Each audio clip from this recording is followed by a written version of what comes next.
Salutation and welcome to Shauna's Kitchen, where every day is a new day, and today is Swedish Meatball Day for your pressure canner. You ever have one of those meals that you really enjoy, but you don't want all the hassle and you just want to grab and go and take 20-30 minutes? Well, this is the one. Or you have company coming over unexpectedly and you just want to pull something out of the pantry and maybe do homemade breadsticks while this is getting going. This is your go-to. Swedish meatballs. Alright, without further ado, I have over here about 4 pounds of ground beef, and then I have 10 pounds of burger. I'm using about 8 today. That'll fit my pressure canner. I'm doing the Swedish meatballs as well as regular just meatballs. They're both same time frame, and so I'm going to make up each of the batter. You'd think I was doing cookies. It is that time of year. However, the ground beef, with the meatballs. We're going to be cooking them in the oven for 10 to 15 minutes on 350 once we get the burger mixed up. I've gone ahead and diced up enough onions and sweet bell peppers. I have 1 bell pepper of each color, the green, red, orange, yellow, and red, yellow, orange, green. 4. There we go. And I am planning to use half in each, and I just didn't want to do it twice. I have also, which will be to fill my jars, not going into the mix, is some beef broth that I canned, and then some base equal to 2 cans of cream of mushroom soup. And then I'm also going to be getting ready to put into this burger here to make into meatballs that go in the oven. And this is what you're going to want to pull out if you want to follow along. 4 pounds of ground beef, and then you're going to have 2 sweet bell peppers cut, 1 onion diced, 2 tablespoons of minced garlic, which I know is 1/8 of a cup. So we're just going to go ahead and get that in there.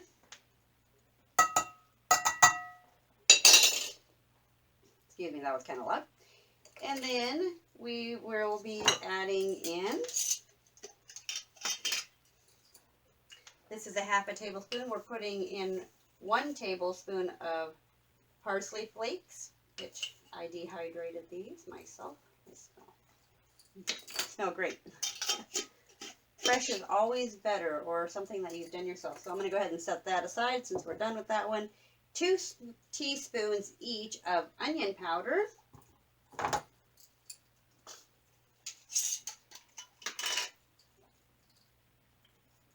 Oop, I almost did the wrong one. Here's my teaspoon 1. And 2 teaspoons. And 2 teaspoons of Italian seasoning.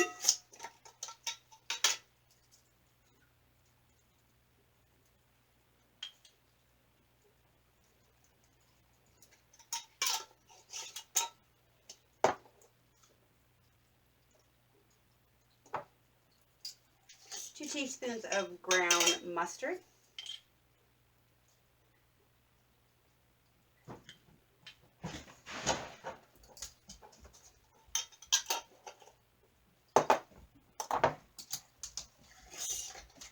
Two teaspoons of ground coriander.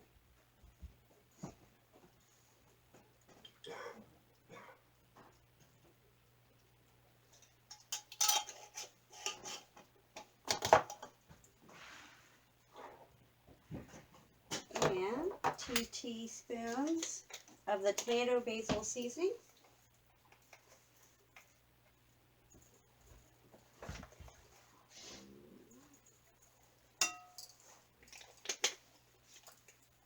And then you're going to take 1 teaspoon of salt. I'm using the Himalayan sea salt. When you're doing canning, you're going to want to not use an iodized salt. Does not work for canning, so you can use a kosher salt, pickling salt, Himalayan sea salt actually works the best. The pickling salt is a little too salty when you're actually making a food such as this. So then we're going to go ahead and add in a teaspoon of thyme.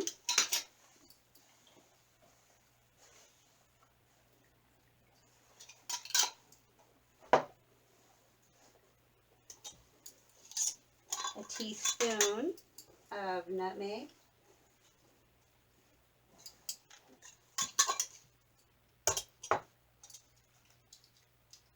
And a teaspoon of ground smoked paprika.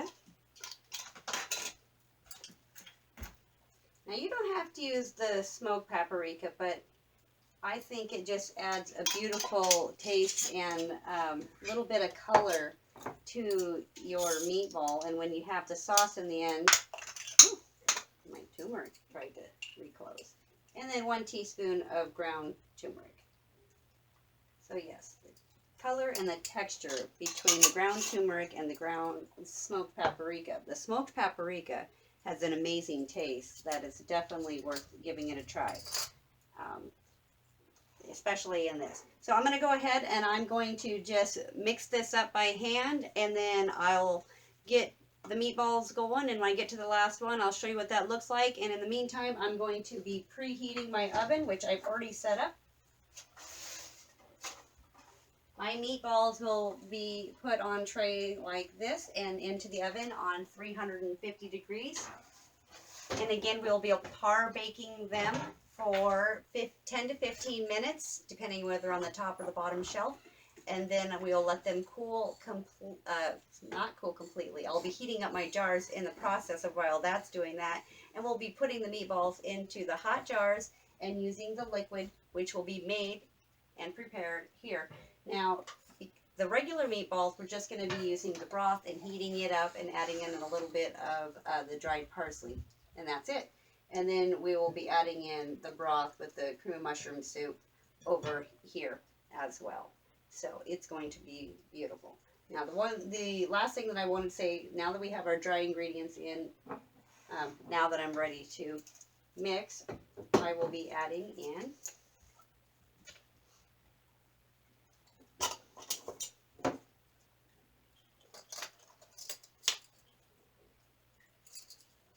a tablespoon.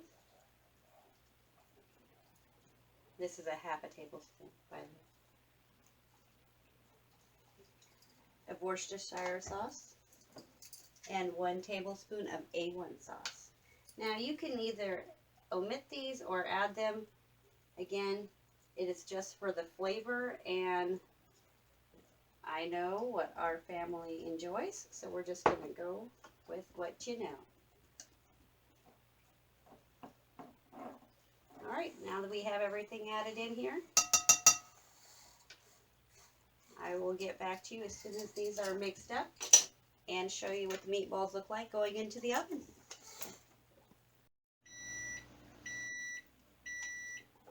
Alright, timer is going off. Need to pull out some of our wonderful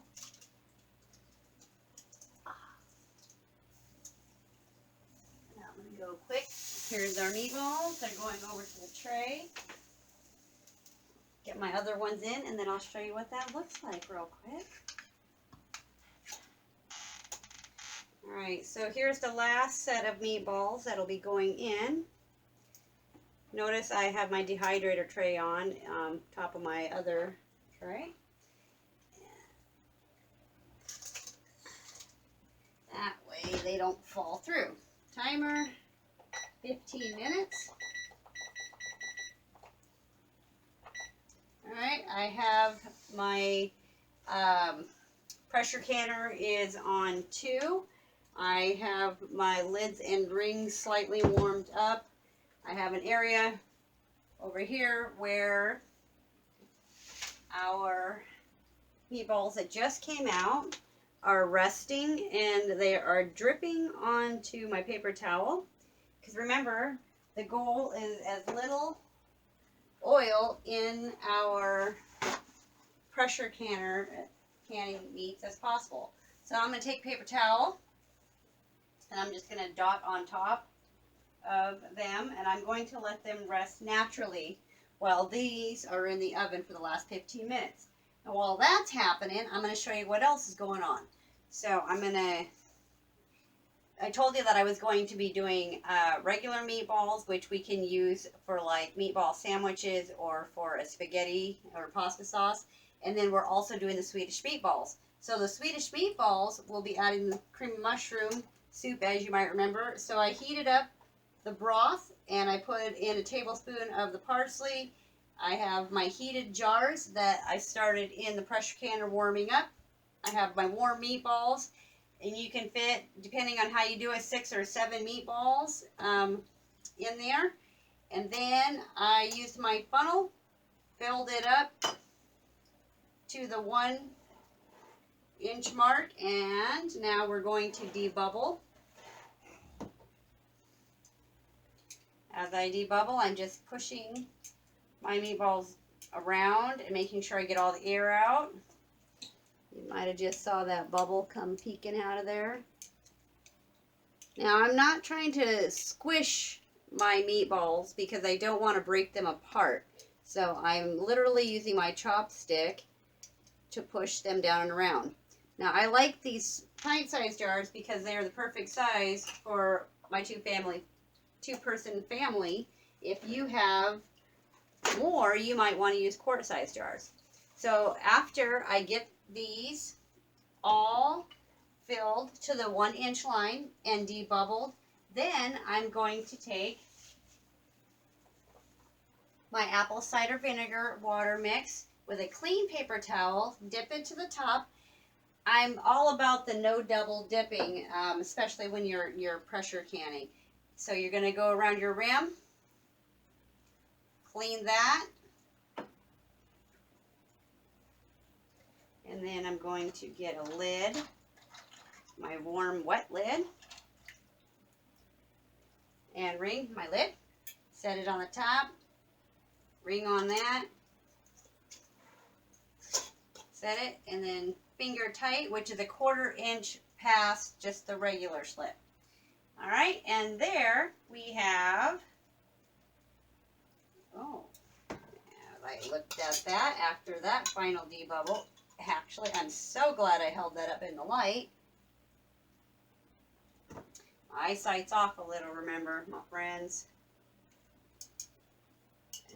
And I definitely need a little more liquid in there. I want to be right at that 1-inch head space. All right. That looks better. Okay. And then now, once again, since I went ahead and put that funnel on the top, I'm going to go ahead and re-wipe my top just to make sure that my seal is going to work perfectly. All right, set that back down. Put the warm lid back on. Take my ring, put it on, and then 1/4 inch turn past. Finger, so you're just finger tight. Now, in my canner, like I said, I already warmed up my water, and I did add my apple cider vinegar so that my jars are not going to be all scaly or super duper greasy. They will get a little greasy when you do your meats, unfortunately, but that'll be easily cleaned up each time. All right, so now I'm just going to show you one more debubbling. I want to get my meatball below the liquid.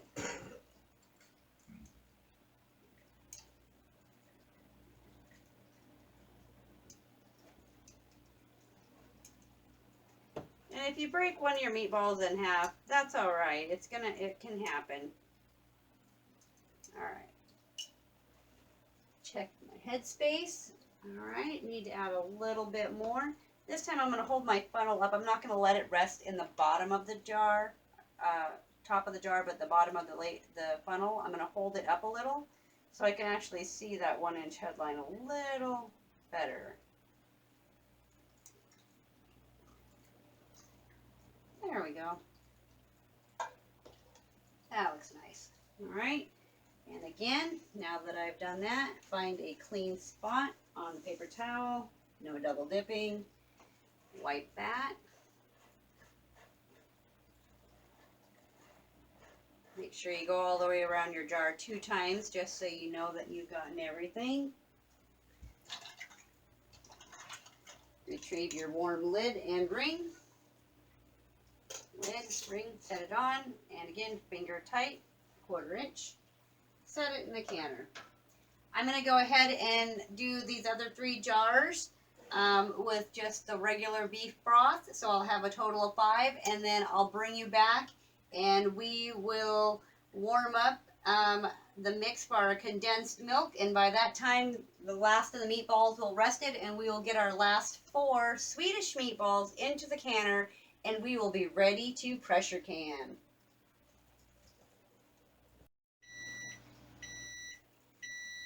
Alright, the timer's going off. Go ahead and stop that. We're going to open the oven, give it a second for the heat to come on out. I have that extra baking sheet over here with the paper towels. And again, we are going to pull straight out with the rack, leaving the other one cooking in the oven. Actually, we're done cooking, so we're turning it off, but we're going to let that sit.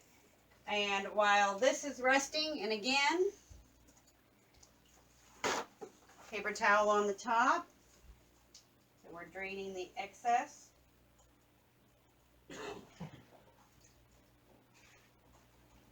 And now while that's sitting, we're going to go ahead and get our mix set up. So over here I have 3 cups of liquid, which is 24 ounces. And I have 1 of my creamy mushroom soup with 20 ounces. The important thing is that you have more liquid than the condensed cream of mushroom soup. Okay, set that down. And then the next thing I'm going to do is I'm adding in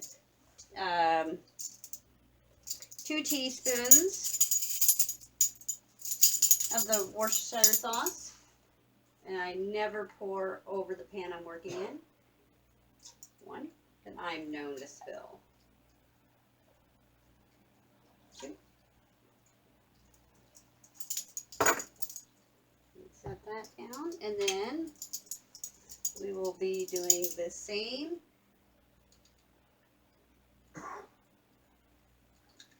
with the A1.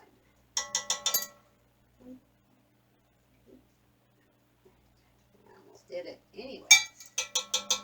And my 2.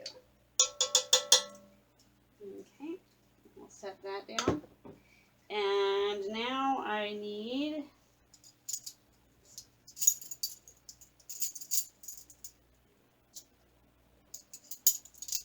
a teaspoon of my parsley flakes and a 1/2 teaspoon of the Italian seasoning and a 1/2 teaspoon of my smoked paprika.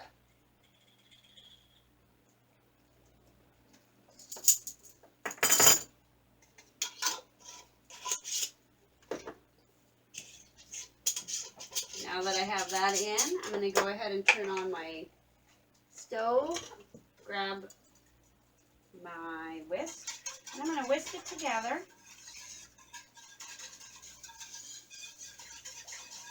On about medium heat.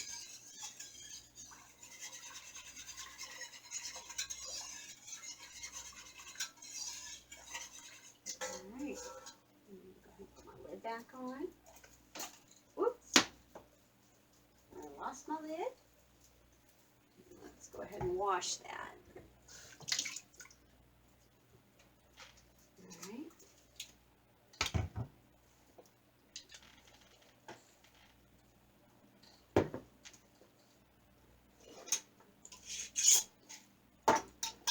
I'm just giving that about 30 seconds to kind of meld together a little bit, and then gives me a chance to move these items. That'll be going back to the pantry. And now, I'm going to go ahead and get out my other cream of mushroom soup. A moment to mix. And this, like I said, it was 2 cans, so this is the other. Here's 20 ounces. Now we already had 24 ounces of water in there, mixed with our beef broth. So now we need to do the same, and we're going to add another 3 cups of water. All right, and there was my 3 cups of water. I set my jars over here.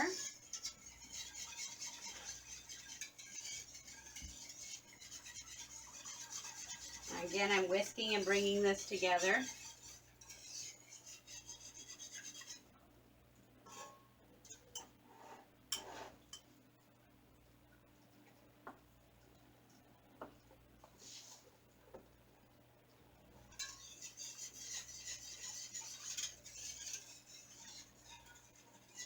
Now remember, I'm making this warm. I'm not boiling this because my jars are not super hot any longer, and this is not super hot. So I have my 5 already in, and we are almost at the same temperature with our Swedish meatball mix.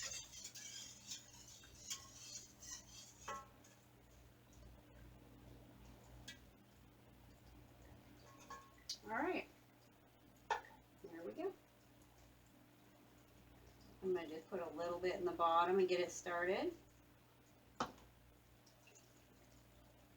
Just kind of letting my jars get a little bit acclimated to the temperature change.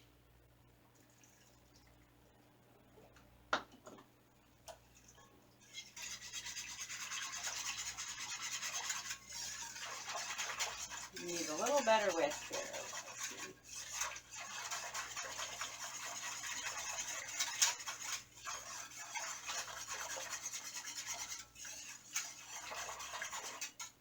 Alright, that was better.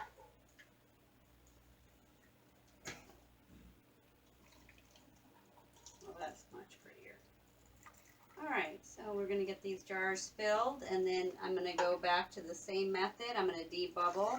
I'm going to clean off the tops. I'll put the 4 Swedish meatballs into the pressure canner, and I will start to bring up our temperature so that we can vent it for 10 minutes and get ready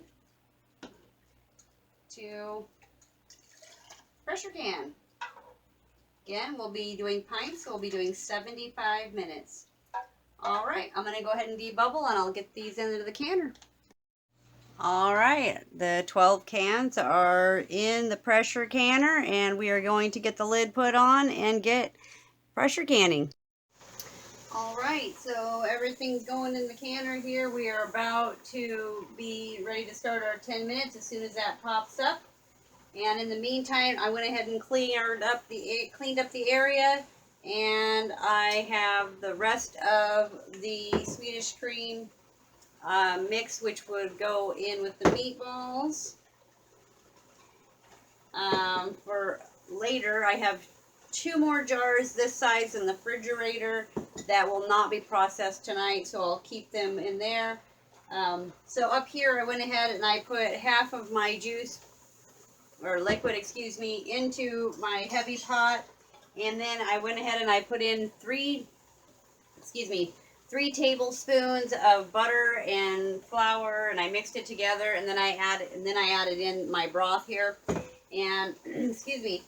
And I realized I didn't have any sour cream, and generally I would put in a half a cup of sour cream, but I went ahead and I put in 3/4 cup of milk instead, added a little bit of pepper and parsley and thyme, just a little pinch of each. And I have hot water going on the back so that I can get my noodles going. And as soon as that pops up, we'll set our timer at 10 minutes. And there she goes. Timer is 10 minutes. And then we will put the gauge on. In the meantime, while this is going over here, and now my liquid is prepared, I have a nice little roux. I'm going to go ahead and put in some meatballs for my husband and I for dinner tonight.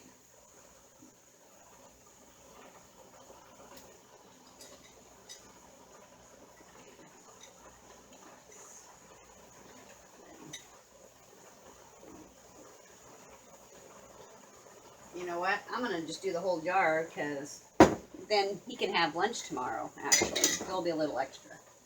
So I'll just go ahead and do that. All right, so now I'm going to go ahead and get rid of my whisk. And I am going to just go ahead and use my spatula, my silicone one. I'm going to roll my meatballs around in there so that they get covered up.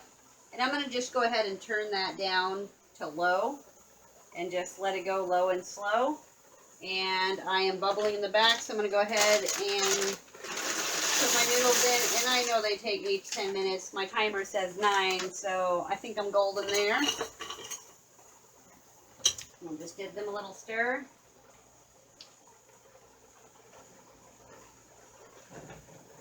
All right, and I'm going to put this back in the fridge. I'm going to let that set, and in 10 minutes, when that timer goes off, we will put the pressure gauge on the top.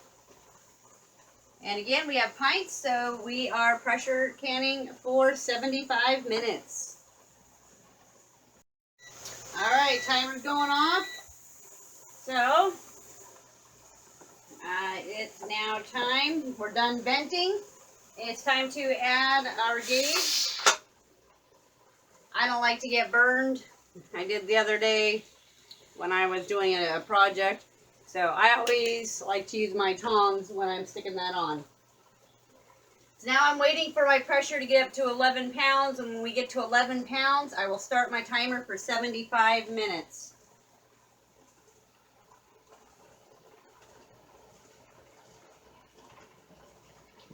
And I will let you know.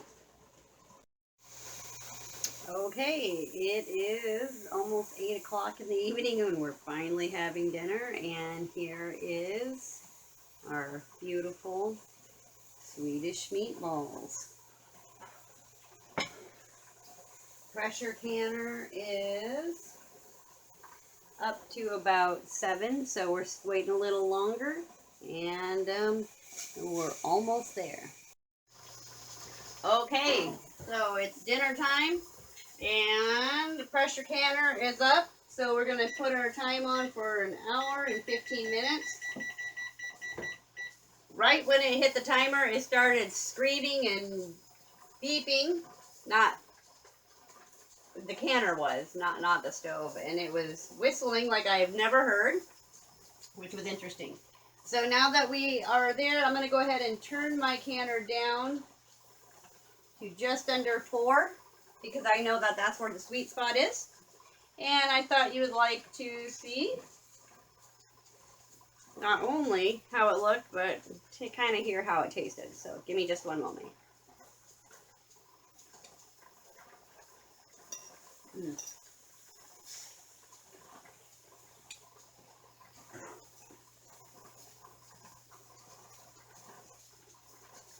Excuse me, the onions and the peppers is definitely a nice addition in the meatballs.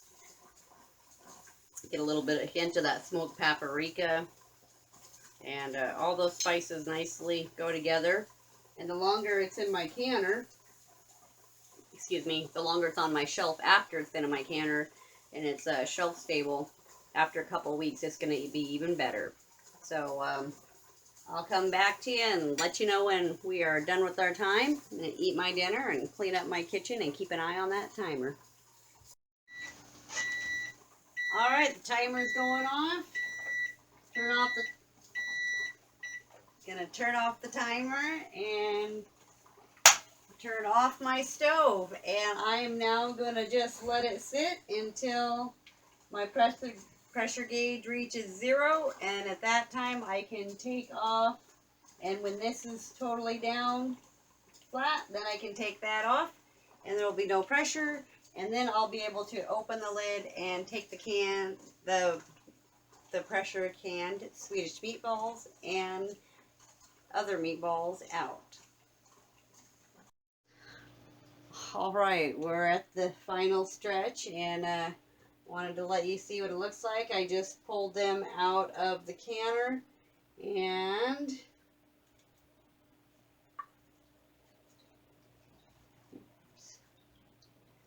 here is the meatballs with beef stock, boiling and resting now. And then here is our beautiful Swedish meatballs. And it just popped, just sealed. Alright, so I'm going to go ahead and let these rest until morning. It is now 10 p.m. and I am ready to go to bed. So if you like this video, give a thumbs up, subscribe, share if you know anyone that could possibly use video on for meatballs sandwiches or for Swedish meatballs. Have a wonderful evening. Alright, good morning. It's the next day and I have all jars out. You may recall that last night I had extra meatballs, so I just made fresh meatballs that we ate while these were in the pressure canner, so I have that extra one. So it looks like I have 5 of each, when in reality I did 9. I had 5 of the meatballs, and this is how it turned out. They look beautiful. They're not broken up at all. Excuse my hand. Really nice. Really nice meatballs. And yes, there is a little layer of fat. I didn't quite dry it good enough, but I know that as long as it's sitting there, they're still sealed up perfect. I'm just going to wash them with some vinegar water in the end. So here is the beautiful Swedish meatballs. So when you get ready, when you have a pint-sized jar and you want to turn that back in to your meal, like I would have done last night had I not just used the fresh ones, and this was my other can. So you see how there's a little separation. I got a little overzealous, I'll be honest with you. Like on this, I did turn it over one time because it had a tiny separation and I didn't like how it looked. Like this one has a little bit right there, but it was a little bit more, so I just simply went like that, which I know, I'm not supposed to do that. But I think it looks prettier sitting on the shelf looking like that. So I don't do that with the meatballs that have the layer of fat on the top, because that would separate it, and then it actually would look more like this. And I think it looks nicer in a cabinet or in the pantry like that when it looks the same around. So I'm not gonna mess with that. So yes, they're still greasy. I have not done them, so I'll wipe my hand off here a little bit. And I just wanted to show you what that looked like in the end. So there's another 9 meals in the pantry. Let me back up 1 second, please. We're gonna go ahead and to make this, you're just going to get out your skillet, 3 tablespoons of butter and 3 tablespoons of flour, and you're going to whisk that, and then you can add in the juice from this, and you want to have about 2 cups of stock. So find out how much you have in your liquid jar by straining it with a sieve, and then keep your meatballs in your jar at that moment, and then you're gonna get 2 cups worth. So whether you add more beef stock, or if if you don't want to get too salty, which I would just prefer to add water. Anyway, so 2 cups into your pot. Whisk that in together, and then once it's whisked together, you're going to add in a 1/2 cup of sour cream, and that's going to give it that vivacious creaminess that we all love. And then I also just take a pinch of parsley, Italian seasoning, and smoked paprika once again for a little more color. Do a little swirl on it, and then once it comes to a little bit of a simmer or a little bit of a boil, then I add back in my meatballs. It has to thicken a little bit. So once my consistency has closely started to boil and is kind of thickening up a little bit, then I can put my meatballs in because I want to warm them up, but I don't want to break them up. So I'd rather be able to use my whisk and just whisk it around back and forth across both directions, almost like a tic-tac-toe board. That way I know that everything is combined, and then swirl around the edge and get off the corners. I use my little whisk so that I know I'm getting inside the edges of my bigger heavy pot. Anytime I'm using any kind of a milk or a dairy product when I'm making a gravy or whatnot, I want to use my heavy pot or my thick skillet. So there you have it. I hope you enjoyed this video. Have a wonderful day, and we'll see you next time.